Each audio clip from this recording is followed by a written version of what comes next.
নমস্কার সুধী ভক্তবৃন্দ, কৃষ্ণকথা চ্যানেলে সকলকে স্বাগত জানাচ্ছি। আশা করছি সবাই ভালো আছেন এবং সুস্থ আছেন।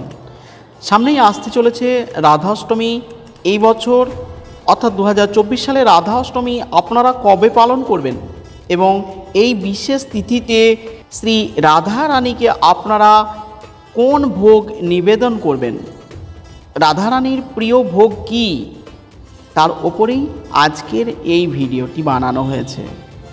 যারা শ্রীকৃষ্ণ জন্মাষ্টমী করেছিলেন তাদের অবশ্যই কেন রাধাষ্টমী পালন করা উচিত তাই সম্পর্কেই আজকে জানব।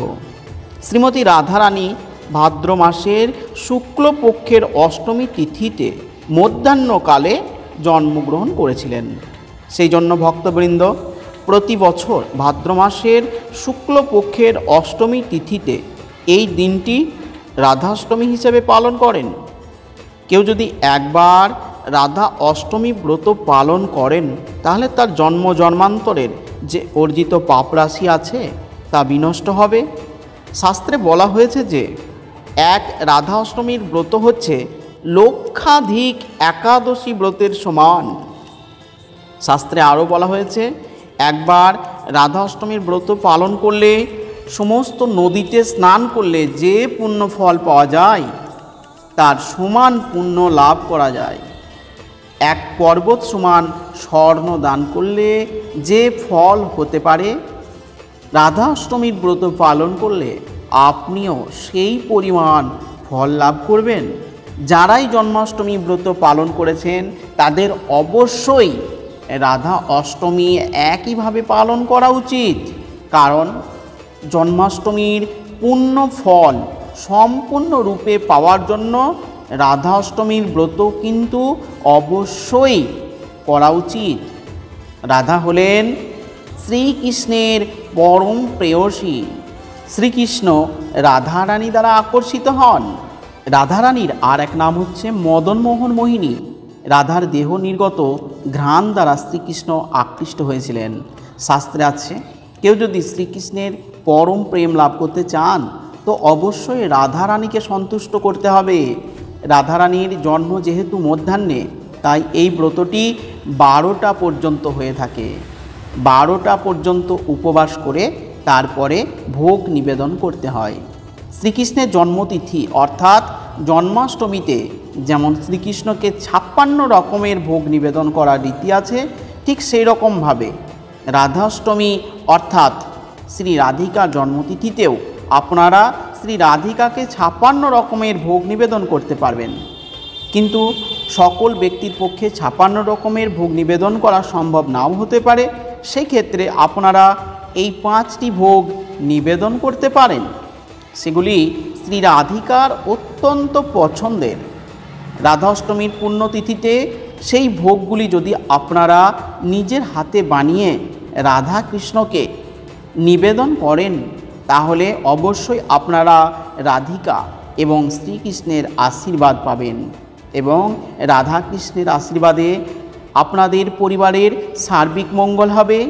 আসুন জেনে নেওয়া যাক শ্রী রাধিকার সেই প্রিয় ভোগগুলির কথা।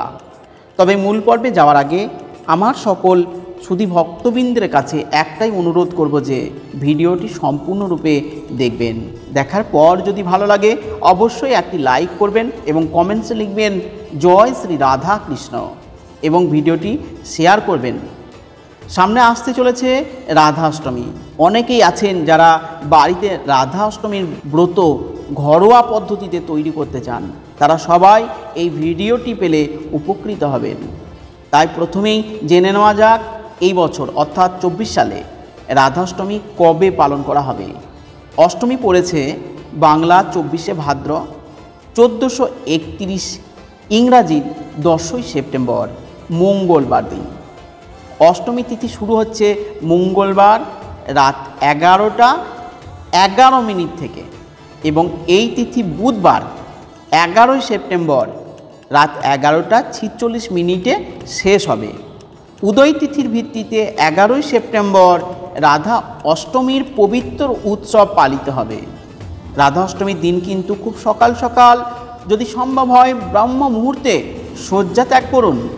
যদি ব্রহ্ম মুহূর্তে ওঠা সম্ভব না হয়, তাহলে অন্তত সূর্যোদয়ের আগে ঘুম থেকে উঠে স্নান সেরে পরিষ্কার পোশাক পরে নিন। এরপর চৌকিতে লাল বা হলুদ রঙের কাপড় পেতে তার উপর শ্রীকৃষ্ণ ও রাধার মূর্তিটি স্থাপন করুন। সেই সঙ্গে যদি চান আপনারা ঘট স্থাপন করতে পারেন। পঞ্চামৃত দিয়ে রাধাকৃষ্ণকে অভিষেক করবেন। এরপর দুইজনকেই নতুন বস্ত্র পরিয়ে সাজিয়ে দিন। বিভিন্ন মন্ত্রের দ্বারা পুজো করতে হয়। যদি মন্ত্র না জানা থাকে তাহলে মহামন্ত্র বলে সকল দ্রব্য নিবেদন করুন। কদম ফুল দিলে রাধারানী অধিক প্রসন্ন হন। এরপর ফুল, ফল, নৈবেদ্য, মিষ্টি সাজিয়ে নিবেদন করুন। আপনারা চাইলে অন্য ভোগ দিতে পারেন। রাধারানীর অত্যন্ত পছন্দ হচ্ছে রাবড়ি। যেমন গোপাল সোনার অত্যন্ত পছন্দের ভোগ হচ্ছে মাখন, ঠিক সেই রকমভাবে শ্রী রাধিকার অত্যন্ত পছন্দের এবং অত্যন্ত প্রিয় ভোগ হচ্ছে রাবড়ি। রাবড়ি বানানোর জন্য আপনারা গরুর দুধকে খুব ভালোভাবে ফুটিয়ে নেবেন এবং খুব ঘন করে ফুটিয়ে প্রায় অর্ধেক পরিমাণ করে নেবেন। তার মধ্যে সামান্য মিছরি, একটু কেশর এবং ড্রাই ফ্রুটস দিয়ে রাবড়ি আপনারা খুব সহজেই বানাতে পারবেন। এবং অবশ্যই এটি রাধা অষ্টমীর দিন নিজের হাতে বানিয়ে রাধারানীর কাছে নিবেদন করুন। তৃতীয় যে ভোগটি রাধারানীর অত্যন্ত প্রিয় সেটি হচ্ছে মালপোয়া। সাধারণত সুজি, চিনি ইত্যাদি ভালো করে মিশিয়ে তার মধ্যে সামান্য ড্রাই ফ্রুট, নারকেল কুচি এবং সামান্য ছোট এলাচ গুঁড়ো দিয়ে মালপোয়া তৈরি হয়। তাছাড়া অনেকেই কলার মালপোয়া বা তালের মালপোয়া বানিয়ে থাকেন। যে যেভাবেই বানান না কেন মালপোয়া কিন্তু রাধাকৃষ্ণ দুজনেরই অত্যন্ত পছন্দের। তাই রাধাষ্টমীর এই তিথিতে মালপোয়া বাড়িতে বানাতে কিন্তু ভুলবেন না। তারপরে যে ভোগটি রাধারানীর অত্যন্ত পছন্দের সেটি হচ্ছে সিমুইয়ের পায়েস। সিমাইয়ের পায়েস রাধারানীর অত্যন্ত পছন্দের জিনিস। তাই অবশ্যই রাধারানীর জন্মাষ্টমী তিথি, রাধিকার জন্মতিথি, সেই দিন আপনারা সিমাইয়ের পায়েস বানাতে পারেন এবং শ্রীকৃষ্ণ এবং রাধারানীকে সিমাইয়ের পায়েস অর্পণ করতে পারেন। জন্মাষ্টমী তিথিতে যেমন লুচি, সুজি নিবেদন করা হয় শ্রীকৃষ্ণকে, ঠিক সেইভাবেই রাধাষ্টমী তিথিতে রাধারানীকে লুচি এবং তার সাথে সিমাইয়ের পায়েস ভোগ হিসেবে নিবেদন করতে পারেন। অনেক সময় অষ্টমী তিথিতে অনেকেই অন্নভোগ দেন না, সেক্ষেত্রে লুচি এবং সিমাইয়ের পায়েস আপনারা ভোগ হিসেবে নিবেদন করতে পারেন। এরপর জানব যে জিনিসটি ছাড়া রাধারানীর ভোগ নিবেদন অসম্পূর্ণ, এই জিনিসটি কিন্তু আপনারা অবশ্যই জোগাড় করবেন এবং রাধাষ্টমী তিথিতে রাধারানীকে নিবেদন করবেন। তার আগে আমি আপনাদের বলে দেব রাধাষ্টমী ব্রত পালনের কিছু সতর্কতা, যেগুলি অবশ্যই পালন করতে হবে। রাধারানীর জন্ম মধ্যাহ্ন সময় হয়েছিল, তাই উপবাসের সময় দুপুর 12টা পর্যন্ত রাখতেই হবে। রাধাষ্টমীর আগের দিন নিরামিষ খাবার খেতে হয়, এটিকে সংযম বলা হয়। এবং সংযমের দিন সন্ধ্যায় সংকল্প ও রাধারানীর অধিবাস দিতে হয়। অধিবাসে নানা রকমের মাঙ্গলিক দ্রব্য রাধারানীকে দর্শন করাতে হয়।